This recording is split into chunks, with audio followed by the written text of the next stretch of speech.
And Owen joins us now. So good to have you with us. Is it weird being back to the day job? Yeah, it is a little bit. Is it? Like, when I was on set the other day and I was literally there doing lines and that, and I was like, mate, did that even happen? I'm just straight back into work. And are you picking up your lines straight away, or has it been a bit difficult, the fact that you've had that time out? Yeah, I thought I was a bit rusty when I came back, because usually I'm quite good at learning lines. Like, I'll read a page once or twice and it's lodged in my brain. But I came back, read it once or twice and it weren't sticking. I was like, mate, I've lost that. I've lost my now. The jungle scrambled my brain. So let's talk a little bit about Hollyoaks, because we just saw in the clip there. So he's going off to Spain, our Romeo, and obviously Teresa's out. Is she in Spain? Yeah, she's out in Spain. They're going to rekindle their romance, maybe? Well, look, she's gone to Spain for a break from Romeo. Yeah. And Romeo's thought, perfect, I'll go Spain as well. So I don't think it's going to work out too well. Not a good idea. He's being a bit keen, isn't he? He needs to chill. He needs to chill. I can't believe you actually filmed a little scene in Australia, is that right? Yeah, neither can I. What scene was that? Well, it was a little bit... So I'd done all this press stuff after, and like, you will know, after you leave, your head is scrambled. Like, literally, your head's all fuzzy. You don't know what's going on. You're getting carted here, there, And then you get your phone back. Yeah, well, I didn't tell no until I came back to England. It was Really? all... Did you not? No, it was... Look, real life... didn't turn it on? No, real life was too much. I was not ready to deal with that phone straight away. And I suppose because you had your family out in Australia, you were all right. That's why I hadn't seen her for so long. I had a lot of catching up to do. Yeah. Yeah. So, yeah, literally got taken downstairs and they gave me a script and they're like, right, learn this. And I was like, what? It was like a FaceTime, wasn't it? Yeah, I was there doing a FaceTime and that same thing. It took me a while to learn that and I was like, mate, I'm losing it. Oh, I can't wait to see that. Let's go back a few steps. So when did they get in touch with you about going in the jungle in the first place?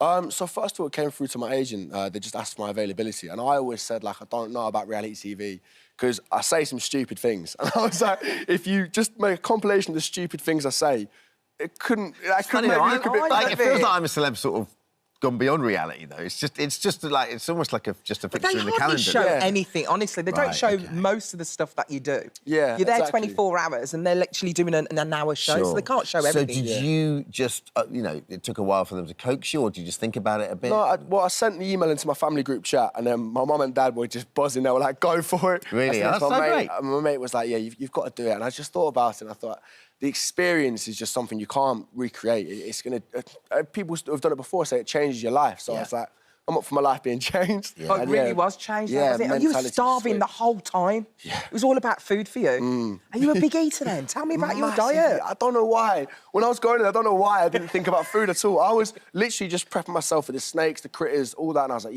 yeah, mentally I can deal with this. I didn't think about the food at all. So, because when you're watching it, like, how hungry do you guys get in there? Oh, like, you don't really... You just think, well, you're never going to be... Are you that hungry? But are you really... Mate, come on. Go on. Let me tell you, nothing we could say could prepare you for how hungry you get in there. Literally, I was doing a lot of meditation in there, and by the end, I had to stop meditating, because I'd meditate and I'd just be thinking about food. Like, every thought would just go to food. Every conversation goes to food. It's just food. What was the first thing that you ate when you came out of the jungle? So I had this big old spag bowl, and it was like early in the morning as well. Spag bowl for brekkie. I was like, piled it on. I bet you slept like a baby after that. Big spag bowl. Nice. Yeah, well, no, that's the thing, I didn't really. Adrenaline was just mad. Everyone was saying, your belly's tiny and you'll sleep easily. My belly it couldn't be filled, and adrenaline was just keeping me awake, so they lied. They lied to me. They lie. How did you find the experience overall? Like, obviously, you had a great time in there. 42%, I think, of the vote, wasn't it? You finished second to Jill Scott. Unbelievable. I mean, that's great. Right. Were you surprised that you did so well? Yeah, man, like, I had no idea, absolutely no idea. I went in there to meet Anne and Dec, really. Went all the way to Australia. Yeah, to meet Anne and Dec. As a kid, I've watched the show and I loved it, and I just thought, ticking that off the bucket list, doing a trial, I was like, yeah, perfect. But I thought I'd be one of the first out, because, well, no one really knows who I am.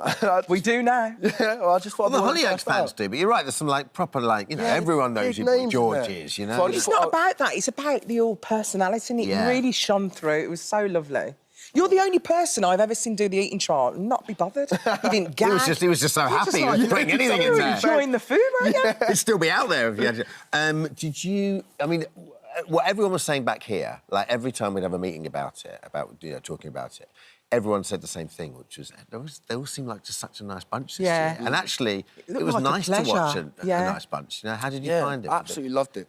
Literally, there was no one I couldn't have a whole night with and just be chatting away. Like, I've had such great chats with everyone. And like you said, they only showed like 20 minutes of it. We're all day sat around that camp just chewing each other's ears off. There wasn't a single moment where you sat in silence or you sat, someone's getting on your nerves. I was loving every single minute with everyone in there. Are you going to watch it back? I started watching on the plane back, I started watching a little bit, but I've not had a chance to. I've only seen like little snippets, little highlights. And it's also when I'm talking to people, I start telling a story and then they're like, yeah, we know. And I'm like, but then also I say something and they're like, no, that wasn't shown. And I'm like, what? How much wasn't shown? My best bit. Yeah. Oh, that's amazing. What are your Christmas plans? I imagine just a lot of eating. Yeah, a lot of eating, a lot of my mum's cooking. I want my mum's Christmas dinner every single day. Just family time, really. I say it's quite a cringy line, but... No, but do you know man, what? Family's so important and it's so lovely. Yeah, literally, that's just... All this Christmas is going to be is just family. Presents and not presents. That's this year. Amazing. It's so lovely to meet you. It really is. It's weird being on this sofa. Oh, it's lovely, Good to have isn't you it? with us. So when's Hollyoaks on? Let's have a look. Hollyoaks Christmas and New Year's box sets drops on December the 16th, streaming exclusively on All 4. We love Thanks, Hollyoaks. Owen. It's so lovely to meet you. Nice to meet you, bro.